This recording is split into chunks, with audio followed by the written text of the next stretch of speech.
buenos días, bienvenidos todos a Periodismo y Sociedad. Gracias por estar con nosotros. Iniciamos una nueva semana de labores. Licho, buenos días. Buenos días, Gregory. Buenos días al doctor Alfredo Polanco, nuestro catedrático de los lunes aquí en Periodismo y Sociedad en Salud. Gracias a todos los amigos que nos sintonizan cada día, tienen ese gran aporte a nuestro estímulo para continuar en esta labor de orientación a toda la comunidad. Así que buenos días a todos y gracias a Dios que nos encontramos de nuevo en este precioso espacio. Doctor, buenos días, ¿qué de nuevo? ¿Qué tal, Licho? ¿Qué tal, Gregory? Todo bien, gracias a Dios, mirando cómo transcurren los eventos cada día. Y hoy tenemos que hablar un poquito de la intoxicación alcohólica. Sin embargo, no podemos dejar pasar de un lado una fecha tan importante que se conmemoró el día de ayer. Y fue el Día Internacional de lo que es el Parkinson, Día Internacional de la concientización de la lucha contra el Parkinson. Entonces, obligatoriamente es importantísimo hablar un poquito de ese trastorno neurológico degenerativo que afecta actualmente a 7 millones de personas en todo el mundo. Oigan, 7 millones de familias tienen a un paciente con esta enfermedad degenerativa, cuyo nombre proviene de quien descubrió esos movimientos anormales, un médico neurólogo británico, apellido Parkinson, creo que en 1817.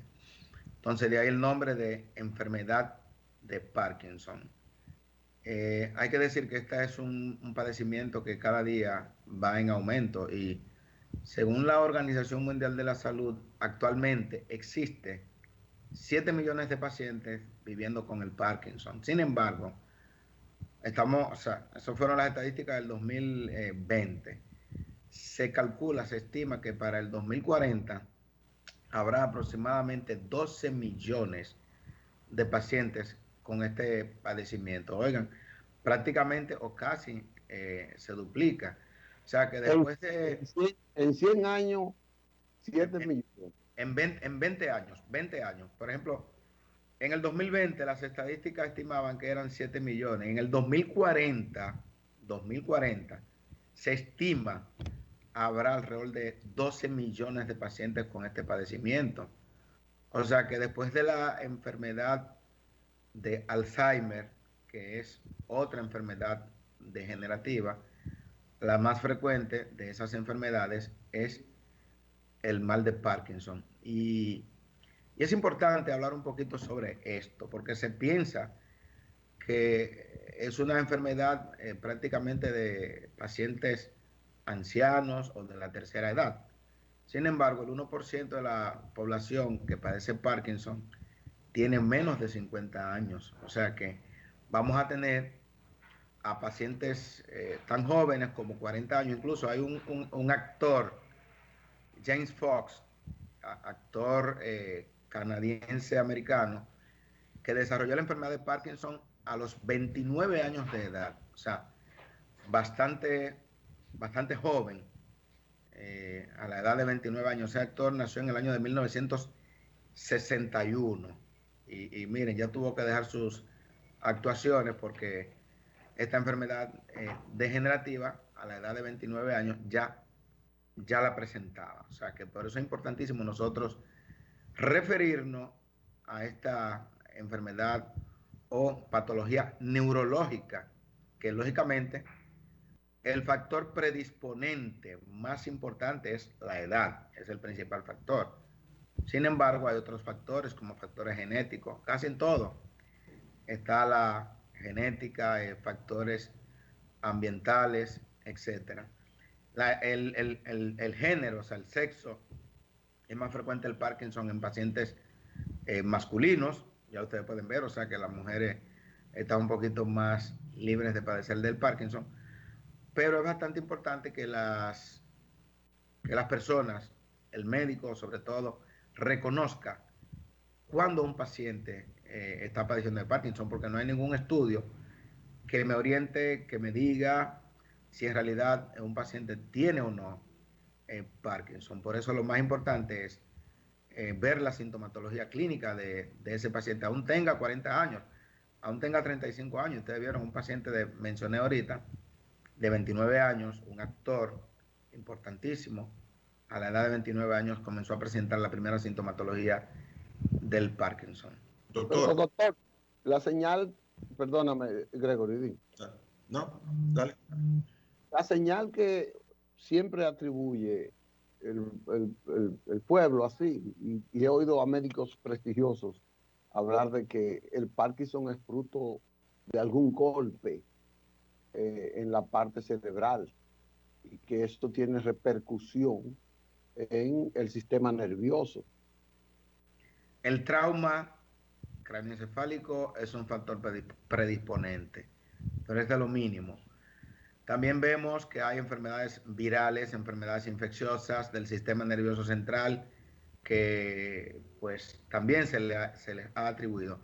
Pero lo cierto es que todavía en esta enfermedad no se sabe la causa, no se sabe qué la produce. Y el principal factor predisponente no es lógicamente un trauma, sino la edad y el sexo masculino. O sea que el hecho de que seamos hombres y que ya estemos por encima de los 50 años, ya eso es un factor importante. Dice que la mayoría de los pacientes comienzan a presentar la primera sintomatología, oigan qué edad, después de los 57 años de edad. O sea que a veces atribuimos un Parkinson solamente a un paciente de 80 años, un paciente de 85, 75 años. Sin embargo, 57 años es la edad que de ahí más pacientes comienzan a presentar esta enfermedad, pero debemos tomarla en cuenta antes de esas edades. O sea que hay que ir viendo la sintomatología de ese paciente.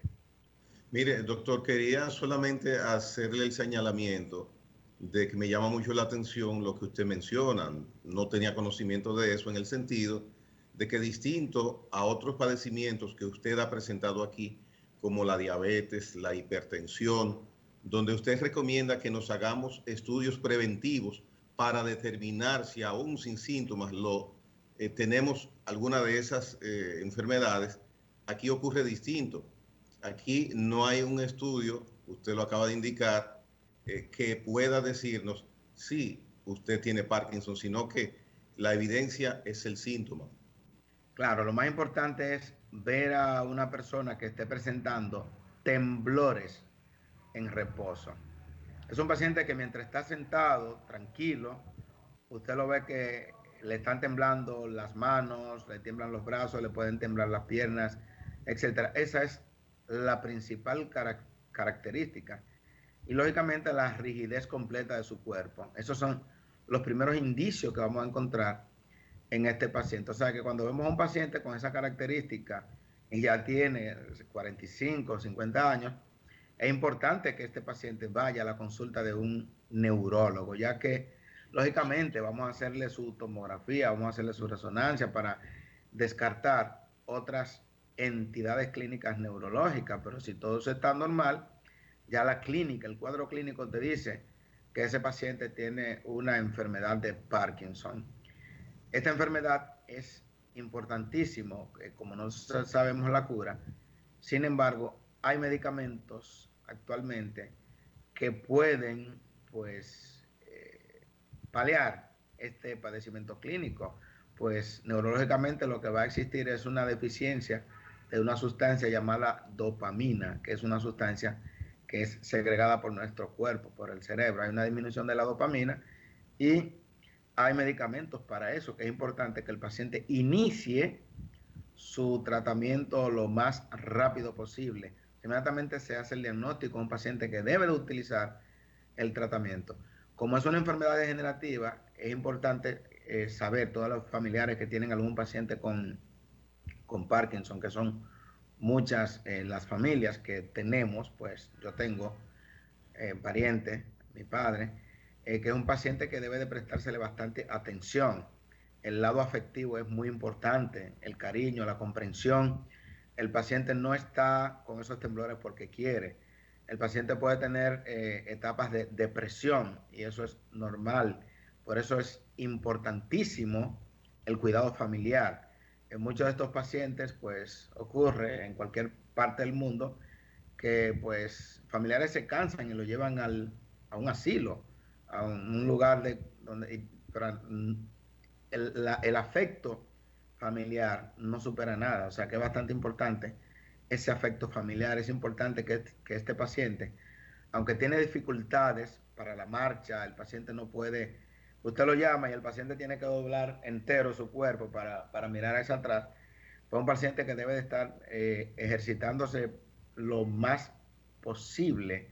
O sea, que nosotros, los familiares, los parientes de los pacientes que tienen el Parkinson, tratemos de ayudarlo a realizar actividades físicas, caminar, eh, sobre todo en la calle o en un parque, pues eso estimula su sistema motor y el paciente pues va a tener una mejor evolución de la enfermedad, ya que ustedes saben que es un padecimiento que lamentablemente no tiene cura de momento. Hay algunos casos en que, como dijo Licho, por ejemplo, ahorita, es un problema neurológico que puede devenir de un problema trauma craneal, qué sé yo. Pues hay neurocirugía para algunos casos, que eso lo recomendará el neurocirujano. Y se ha visto mejoría con algunas intervenciones neuroquirúrgicas. Pero la mayoría de los pacientes es importante que sepan que el manejo es clínico, cuidado familiar, que es lo más importante, comprensión, atención en lo que es la depresión.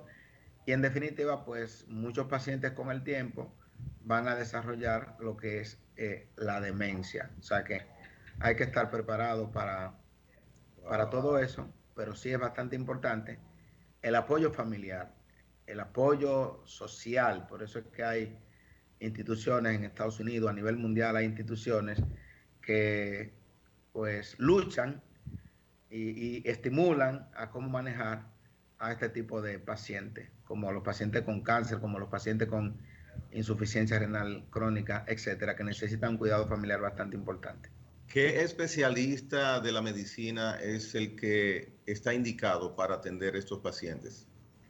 Sí, excelente pregunta. Es importante que todo paciente con temblores, pues rigidez de su cuerpo, etcétera, es importante que sea visto inmediatamente por un neurólogo, ya que la mejor evolución depende de si se ha iniciado un tratamiento más temprano. Mientras más temprano se inicien los medicamentos, mejor va a ser la evolución, aunque como dije anteriormente, es un trastorno degenerativo y que no tiene cura, pero sí tiene un tratamiento paliativo que depende mucho de cuando iniciemos el tratamiento. Bueno, pero doctor, no, entonces por lo que usted ha descrito, no hay un tratamiento específico para eso. Lo que pasa es que cuando tenemos una entidad clínica, una patología, que no sabemos la causa, por ejemplo, nosotros sabemos que el coronavirus, todo lo que produce, y ya se sabe cómo es, se ha investigado, bueno, pues ya tenemos vacuna contra el coronavirus porque sabemos que es un virus y a qué medicamentos responde. Y hay incluso antivirales que se pueden utilizar, etcétera. Pero cuando tenemos una entidad clínica que solamente vemos el efecto, pero no vemos la causa, lamentablemente no podemos hacer mucho. Entonces, por eso lo difícil que es usted manejar una entidad clínica que usted no sabe qué la produce, por qué se produce, simplemente que hay una disminución de ciertas sustancias en nuestro cuerpo, pero no sabemos todavía a qué atribuirse. Pero bueno, esperemos que como los científicos en los últimos años, la medicina, como toda la ciencia, han ido avanzando tan rápidamente, pues esperemos que las próximas generaciones pues ya puedan encontrarse una cura para este padecimiento que es el Alzheimer y que cada día 11 de abril pues se conmemora el Día Internacional de la Lucha o de la concientización sobre el Alzheimer. Parece que No, por eso es que El Parkinson, es que me confunde con una enfermedad degenerativa. Mal de Parkinson, mal de Parkinson. Sí. parece que por eso que la gente dice que eso no tiene cura. No tiene cura. Sin embargo, bueno, algo que tengo que decir, agregar, y es que está atribuido, aunque hay estudios todavía, no son concluyentes los estudios, que el tomar café disminuye la posibilidad de Parkinson. El Ay, café, no me diga, doctor. el té verde y el té en sentido general. O sea, para que ustedes vean cómo son las cosas, está atribuido a una disminución de la frecuencia del Parkinson. Sin embargo, los estudios todavía no son concluyentes. Mientras tanto, yo, al igual que he dicho, me tomo todos los días mi cafecito y la actividad física. Aquí también tenemos que recordarle a nuestro público. La actividad física es bastante importante también. Usted, el hacer ejercicio disminuye grandemente la posibilidad de desarrollar el mal de Parkinson. O sea que vamos a tratar de ejercitar nuestro cuerpo y en caso de presentarlo, pues es menos severo.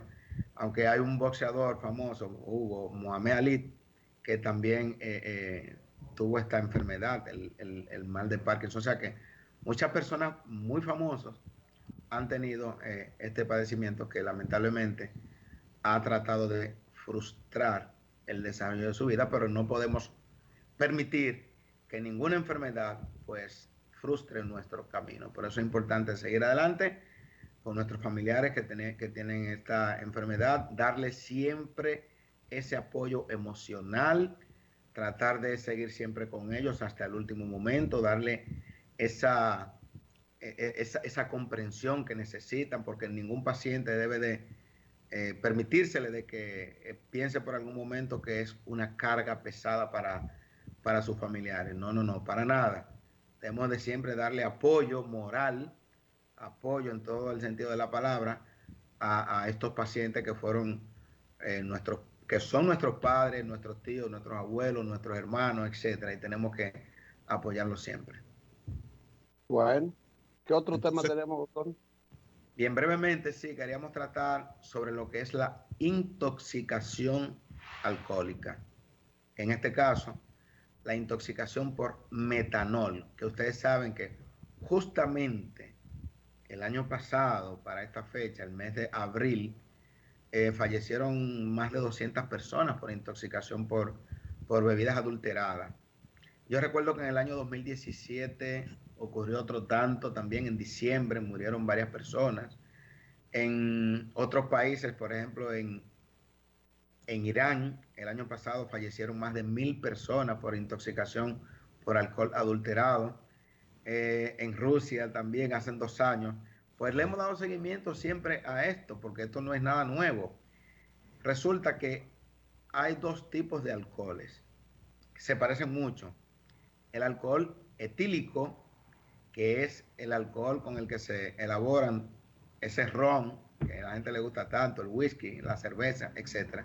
Alcohol etílico, que es apto para el consumo, pero que tiene como quiera sus efectos secundarios, porque una de las principales causas de cirrosis hepática a nivel mundial no es por los virus, como muchas personas creen, muchos médicos creen que son los virus de hepatitis B y hepatitis C. No, la principal causa de cirrosis hepática es el alcohol. O sea que el alcohol en sentido general daña un órgano muy importante y vital, que es el hígado. Ok, es el alcohol de consumo normal, el etanol. Ahora, ¿qué ocurre? Hay otro tipo de alcohol que es mucho más barato, que no es nada apto para el consumo, que es el metanol. Ese metanol se utiliza para la pintura, o sea, es un alcohol de uso industrial. Ahora, ¿qué ocurre? Ese alcohol es mucho más barato, el alcohol metílico, que es de uso industrial, es mucho más barato que el alcohol etílico, que es con el que se elaboran las bebidas alcohólicas, que dicho sea de paso, hablamos ahorita, que es la que uno ingiere. Ahora, ¿qué ocurre? Hay muchas personas muy desaprensivos que utilizan este tipo de alcohol como es más barato para producir bebidas alcohólicas, bebidas artesanales, que lamentablemente no son aptas para el consumo. Es difícil de usted diferenciar el alcohol etílico, que es el que se consume normalmente, del alcohol metílico, porque huelen igual, saben igual, etc. Ahora bien, ¿qué ocurre? Que este tipo de alcohol, el metílico, cuando usted lo ingiere, en el hígado hay una enzima llamada alcohol deshidrogenasa que lo va a convertir en un metabolito tóxico, en una sustancia tóxica para nuestro cuerpo, que es el formaldehído. Entonces, por eso vamos a tener a ese paciente que va a presentar alteraciones importantes metabólicas. Ese paciente va a tener una acidosis metabólica, el paciente va a tener cefalea, el paciente va a tener un trastorno muy importante que es la ceguera. Por eso los pacientes con los primeros síntomas, cefalea, náusea, vómito, ok, pero van a tener visión borrosa. Entonces el paciente, este paciente que está intoxicado por metanol, se va a confundir mucho como que está borracho, pero este paciente está en una condición grave. Dice la literatura que dependiendo de la dosis ingerida de este tipo de alcohol, el 50% de los pacientes pueden fallecer después de haber ingerido este tipo de alcohol. 50%. Y ocurre que la mayoría de los pacientes que no fallecen, pues van a tener trastornos neurológicos irreversibles. Esa ceguera por daño al nervio óptico es irreversible. Entonces, de ahí la importancia de usted no utilizar este tipo de bebidas alcohólicas. ¿Por qué? Porque ustedes han visto las consecuencias y periódicamente, cada cierto tiempo, hay brote, como diríamos, aunque no es un brote, no es una enfermedad, pero bueno, es un problema epidemiológico. Ustedes vieron cómo Salud Pública tiene una alerta epidemiológica de hace como 2 o 3 semanas, precisamente porque han fallecido muchos pacientes por intoxicación por metanol. Entonces, ¿qué es lo importante? Que si usted está tomando alcohol y usted tiene síntomas anormales, pues acuda inmediatamente al médico, que ya todos los centros de salud están en alerta sobre la posibilidad de que ese paciente no sea que esté borracho, sino que esté intoxicado con ese alcohol metílico. Ya eso es prácticamente un envenenamiento. Es que estamos envenenando nuestro cuerpo. Estamos envenenando nuestro cuerpo. Entonces, depende de la rapidez con que usted vaya al médico y con la rapidez que el médico actúe también. Porque es importante que el médico le preste bastante atención a este paciente que le llega a urgencia con datos de intoxicación por alcohol. Es importante que el médico no lo coja a la ligera. Nosotros en medicina tenemos ese concepto que hasta que se demuestre, cuando hay un caso así, hasta que se demuestre lo contrario, nosotros tenemos que pensar en que ese paciente tiene una intoxicación por metanol. Todos los pacientes que lleguen ebrio actualmente, usted tiene que pensar en que es intoxicado por metanol y utilizar las medidas pertinentes del lugar. Doctor Polanco, me gustaría conocer si ustedes, los médicos, o en el caso específico suyo, porque el tema inclusive cruza a la parte legal, claro, de la situación que estamos viviendo con muertes, con daños cerebrales. Si la persona que ingiere este tipo de artilugio etílico sabe lo que está tomando, o si piensa que es que ha conseguido un ron o una bebida a precio de ganga, ¿qué conocimiento, qué información, si usted la tiene, nos puede dar sobre esto? Sí, lo que ocurre es que el paciente no sabe que está tomando veneno, no lo sabe. Si él lo supiera, ok, el alcohol es un veneno en todos los sentidos, pero ese alcohol es un veneno bastante letal. Entonces el paciente no sabe, el paciente cree que está tomando romo, alcohol etílico, cree que está tomando romo normal. Ellos creen que eso. Quien hace eso tiene que ser acusado por un crimen. Pero es que eso es un crimen. Es un atentado criminal. Un crimen, eso es un crimen. O sea, las leyes deben de ser bastante severas contra... Eso es como que el que te falsifica un medicamento. Exactamente. Es un atentado criminal. Eso tiene que estar. Usted le está dando... Eso está regido en la ley de salud pública, Sí, pero con penas muy mínimas, penas de 10 salarios mínimos, de 6 meses de prisión, o sea, no. No, eso es igual que la persona que hace como un mes, qué sé yo, vi por la noticia en Santiago que envenenó a varias personas. Es lo mismo, aquí lo está envenenando con un alcohol metílico que no es apto para el consumo, lo está envenenando, está matando. Ese que envenenó a 2, 3, 4, 5 personas merece la misma pena que una persona que haya matado a uno, 30 años, digo yo. O sea, que debería de ver cómo eso se... ¿Por qué? Porque mientras no se apliquen leyes severas, lamentablemente vamos a tener esos falsificadores de bebidas adulteradas. Y el problema de esto es en la graduación de la combinación de la fórmula, en la cantidad de ese alcohol que echan o el hecho simple de utilizarlo, aunque sea en dosis mínimas. Aunque sea en dosis mínimas, es que el etanol puede consumirse, el hígado lo degrada sin ningún tipo de problema, el etanol o alcohol. Pero no el metanol. Pero no el metanol no lo degrada. Es incluso algo paradójico. Uno de los primeros tratamientos para un paciente que se intoxique con metanol o alcohol metílico es el etanol, el romo. Ese es el antídoto, uno de los antídotos utilizados. Y la gente a veces se sorprende, pero ¿cómo va a ser si está intoxicado por romo? Le van a dar romo. Sí. Lo que pasa es que, oigan, es importante que lo entiendan. No son médicos, pero deben de entenderlo.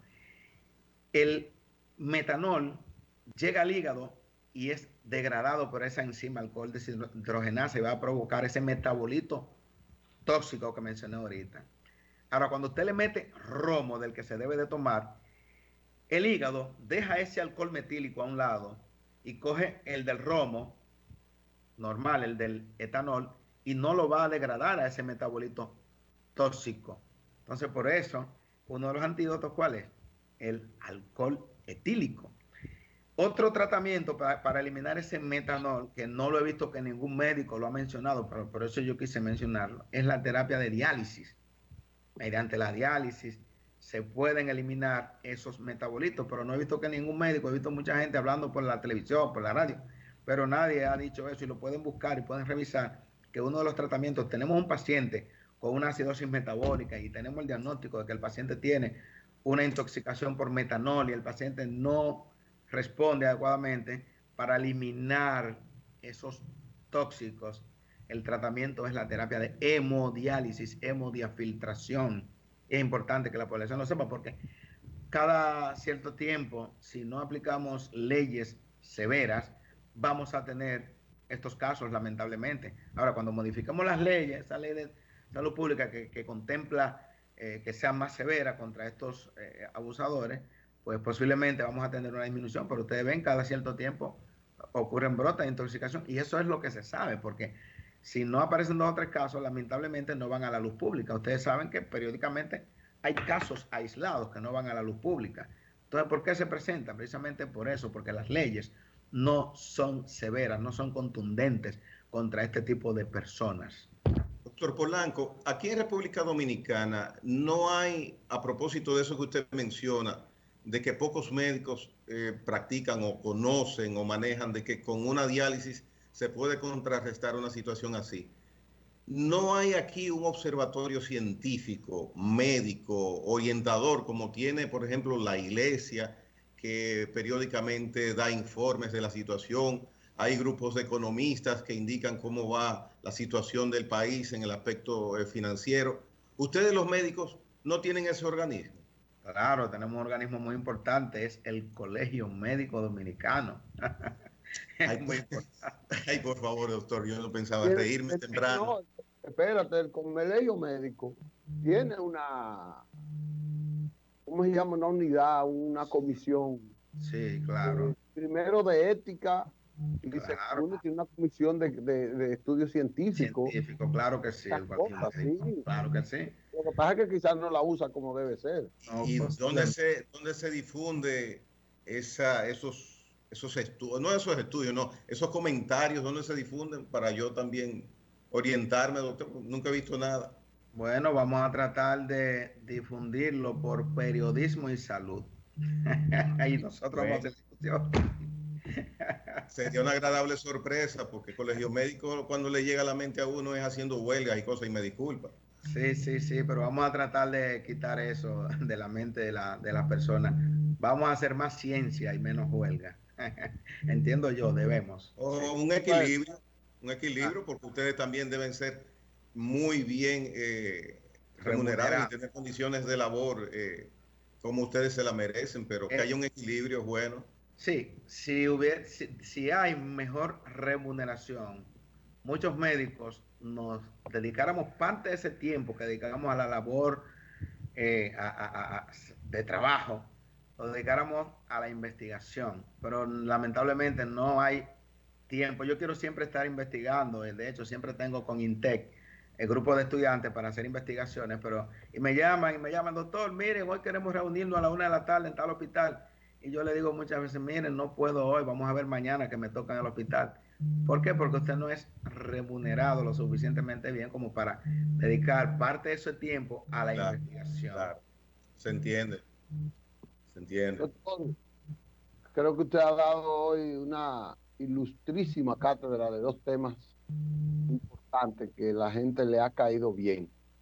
Eso es el primer tema y ahora con esta parte que tiene una base legal que luego vamos a analizarla con algunos juristas en esa parte. Vamos a ver si hacemos un panel en el que usted pueda participar. Yo creo que sí, tenemos Buena idea. médicos que también son abogados y yo puedo inclusive llamar para que hagamos un panel bastante importante sobre este y otros temas legales que ocurren también en nuestra medicina. Mala Muchas práctica gracias. médica, por ejemplo. Correcto. Bien, muchas gracias. Bueno, pues gracias, doctor. Tenga buen día, feliz inicio de semana. Ya nos ayudó a ser mejores hoy aquí en Periodismo y Salud. Y nos vemos el próximo lunes. Si Dios quiere. Bye. Vamos a una pausa y volveremos entonces con otro tema, señor Gregorio Sí, Antonio. señor.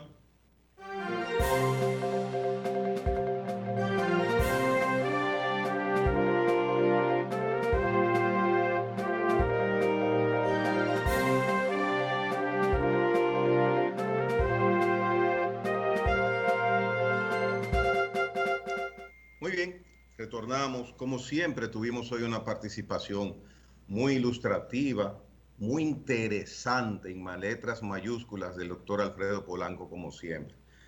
Un aporte Gracias. que tiene el privilegio de darles a ustedes periodismo y sociedad cada lunes. Mira, Gregory, entramos a esta segunda parte y no quiero dejar caer el segmento que introdujo aquí el doctor Isidro Toro, que es el de las efemérides más importantes para nosotros del día. En este segundo segmento del programa, yo quiero resaltar tres fechas importantes. Una, que en 1923, la ley 34.3 crea la Junta Central Electoral. Mm, 1923 fue incorporada a la Constitución en el artículo 82 en una reforma que se hizo a la Constitución, es decir, se le dio carácter constitucional en 1924. Si la Junta tiene prácticamente 100 años 100 años. con carácter constitucional. Y esta vez es la encargada de organizar las elecciones presidenciales de senadores, diputados, alcaldes municipales, directores y distritos. Otra fecha, otro hecho relevante, ocurrido un día como hoy, 12 de abril, fue el fallecimiento del presidente de los Estados Unidos, Franklin Delano Roosevelt, ese histórico presidente que condujo a los Estados Unidos en la Segunda Guerra Mundial, que a través de él se impuso la reelección presidencial 8 años y nunca más. Y Y entonces él tuvo 4 periodos. 4 periodos y decidió ya recortarlo a 2. Y pudo haber sido reelecto presidente, pero por problemas de salud ya no, no, no se adecuaba a eso. Y finalmente, una fecha importante hoy, en 1961, Rusia envió el primer hombre al espacio, a a Yuri Gagarin. Yuri Gagarin. Fue el primer ser humano en viajar al espacio.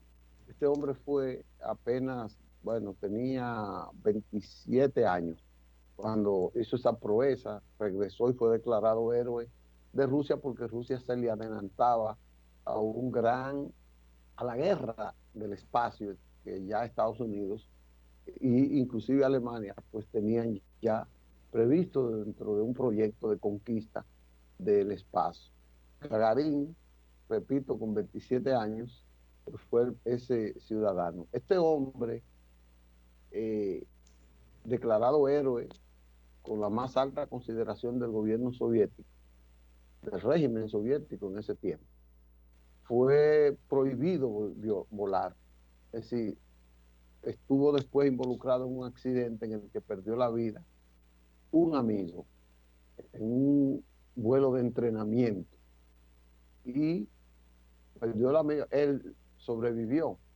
Entonces se sometió a un curso, pero ya tenía prohibición de volar, de viajar, pilotear. Un mes después, en 1968, de terminado el curso que fue a realizar para prepararse, se le permitió volar a manera de entrenamiento un mes después. Y tú sabes que este hombre sufrió un accidente y falleció en ese accidente. Wow. O sea, una cosa extraordinaria. Tenía 34 años. Qué paradójico. Eh, para ese tiempo. Y mira, hablando de la especialidad de él y del privilegio que tuvo de ser el primer hombre en el espacio, era tal la diferenciación y las distancias que había en la Guerra Fría entre las dos potencias, la rusa y la norteamericana, que aquí en Occidente el término del que viajaba al espacio era denominado, es denominado astronauta, en Sí, tanto que los soviéticos se llamaban cosmonautas.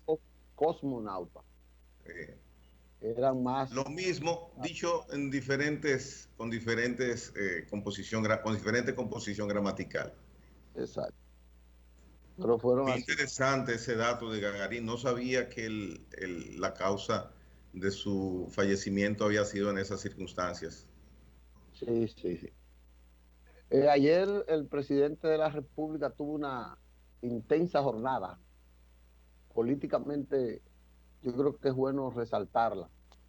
Hubo un consejo de gobierno en Santo Domingo Norte para darle apoyo, para impulsar el desarrollo a esa comunidad. Ya ha hecho consejos de gobierno en los 3 municipios principales de la provincia de Santo Domingo Oriental, Oeste y Norte. El de ayer dejó anunciado una serie de proyectos de inversiones en sentido general que propenderán en el desarrollo de esos pueblos. Villamella, como le llaman, ahora tiene como 100 comunidades con otros nombres. Tiene La Victoria, Guanuma, Sabana Perdida, Guaricano, Villamella, entre las principales. Pero dentro de esas hay otras mucho más numerosas en esa parte. Y en la tarde el presidente hubo de pronunciar un discurso bastante aleccionador, bastante definitorio de la política del Partido Revolucionario Moderno. Un discurso donde él hizo un relato de las cosas que ha logrado el gobierno, pero también le hizo un reclamo al partido de que tiene que estar a la altura de ese gobierno, de las ejecutorias de ese gobierno y del proyecto de gobierno, que parece como que no está. Y ayer el discurso de él, junto con el de José Ignacio Paliza y de Carolina, parece que será tomado el partido para reencauzarlo por la carrera que lleva el gobierno, para ir de la mano con el gobierno y empoderar al partido de lo que se llama el gobierno. Eso implica muchas cosas. Mira, y yo no tuve la oportunidad de darle seguimiento a esa participación del presidente en el día de ayer, no estaba en la ciudad. Entonces, te pregunto a ti, si hoy vi las reseñas de prensa, él pide que haya una mayor capacitación en los miembros del partido. ¿Busca el presidente Abinader un cambio dentro del PRM? No busca la necesidad que la política se capacite. O sea, el político no puede ser que tiene dinero. Tiene que ser un tipo que comprenda todo lo que es el manejo del sistema político, todo lo que es el manejo Pero de la carrera política, todo lo que es el manejo de la estrategia política. O sea, el que se mete a la política, según él, y debe ser así, tiene que comprender lo que es la definición de una estrategia y de lo que es el desarrollo de esa estrategia. Sobre todo, tiene que saber lo que significa la acción de gobierno, la estrategia de gobierno, capacitar a el dirigente político en la ejecutoria de gobierno. Porque al fin y al cabo un partido está para tomar el gobierno. Un partido está para, por la vía electoral, básicamente, en el sistema nuestro, ascender al gobierno, pero si los miembros no saben cómo se ejecuta ese gobierno, con una definición, con una estrategia, con una ideología, con un programa, pues evidentemente que no habrá éxito. Pues mira, a mi modo de entender, y reitero, no he ahondado en buscar las palabras por razones de tiempo del presidente en el día de ayer, pero tratándose de que él está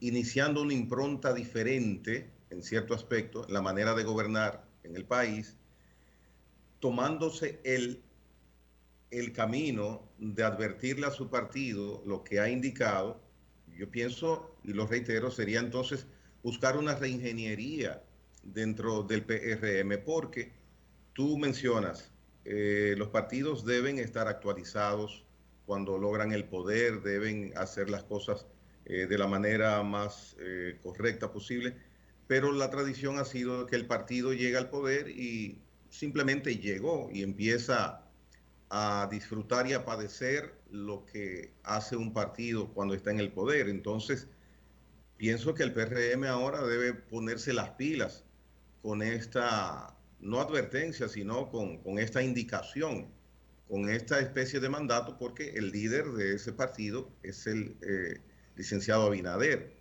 Entonces veremos que habrá de entonces el PRM dar un cambio radical en lo que viene haciendo hasta ahora, que no ha sido más que la tradición que han hecho todos los partidos, a mi modo de ver.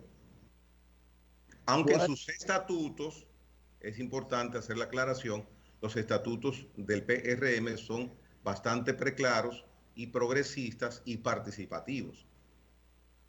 correcto, correcto. Hubo una, y fue escuchado con mucha atención, porque tenía grandes expectativas la gente sobre esa reunión de ayer, que fue la primera en la que el presidente participó. Y, repito, hubo si se quiere, una autocrítica, que es lo que así yo lo vi, una autocrítica. En los partidos llevan los presidentes. Los partidos tienen una gran propuesta que tiene que involucrar, como dijo el presidente, a todos los sectores. Las grandes alianzas coyunturales y permanentes tienen que los partidos que canalizarlas bien y se hacen sobre la base programática. Ayer estaban algunos aliados que fueron de la campaña electoral, como Max Puig, ahí estuvo Morrison y estuvo también, bueno, Ito Bisonó, que es miembro, aunque no tiene un partido, estuvo ahí. Entonces, ese partido no puede ser aislado cuando llegue al gobierno. Ese partido tiene que ser empoderado, pero no solo con un empleo, porque ese partido tiene que salir más fortalecido, porque como las elecciones son por partidos, ese partido tiene que mejorar su calidad, que es lo que decía el presidente. Somos un partido nuevo, somos un partido bueno, pero tenemos que ser excelentes, porque si no existe el crecimiento cualitativo de ese partido, no hay posibilidad de que ese partido pueda responder en el futuro a las exigencias, a los reclamos, ni pueda presentársele a la población como tal. Y eso implica un empoderamiento, repito, de todo el partido. Cuando te digo de todo el partido, te implica todos los organismos del partido, desde la base hasta la cúpula. Ese precedente, vamos a decir lo que es un precedente, porque son orientaciones y predicamentos nuevos y novedosos que hace un presidente en inicio de ejercicio gubernamental a su partido. Reitero, los mandatos presidenciales que hemos tenido hasta ahora se han dedicado en cuanto a la labor partidista a integrar al partido, al gobierno, como ha hecho el PRM. Y precisamente eso puede inclusive ser indicativo y podemos definir que en el caso específico del PLD costó el poder a esa organización política. Se olvidaron del partido, como dijo uno de ellos mismos, uno de sus dirigentes, o no sé si fue Fernández, se emborracharon de poder. La actuación en el día de ayer, en ese sentido, del presidente Abinader, va a movilizar al PRM. Estoy seguro que sus contrincantes políticos no les gustó esa participación porque va a activar y va a dinamizar esa organización política. Yo recuerdo que he mencionado aquí varias veces en Periodismo y Sociedad que todo PRM directivo está en funciones gubernamentales y que suponía que en algún momento no muy lejanos, por inteligencia política, iban a retomar la atención al partido porque saben muy bien, por dos razones, por conocimiento y por vivencias que tuvo el partido anterior de gobierno, que se fue todo el mundo al gobierno y se olvidaron de que había bases, de que había relación directa con la población, con los sectores sociales. Entonces, sumo a esto mi pensar de que de aquí a 2024 no habrá tregua política. Para mí estamos hace rato en campaña. Ayer el secretario general del Partido de la Liberación Dominicana indicaba que hay 7 precandidatos identificados dentro del PLD. Está ¿Y Gonzalo habrá más? Castillo. Ajá, exacto. Gonzalo Castillo, Amarante Baret, Margarita Cedeño, está Navarro, está Domínguez Brito, Abel Martínez, hay una señora también que fue funcionaria, no recuerdo su nombre.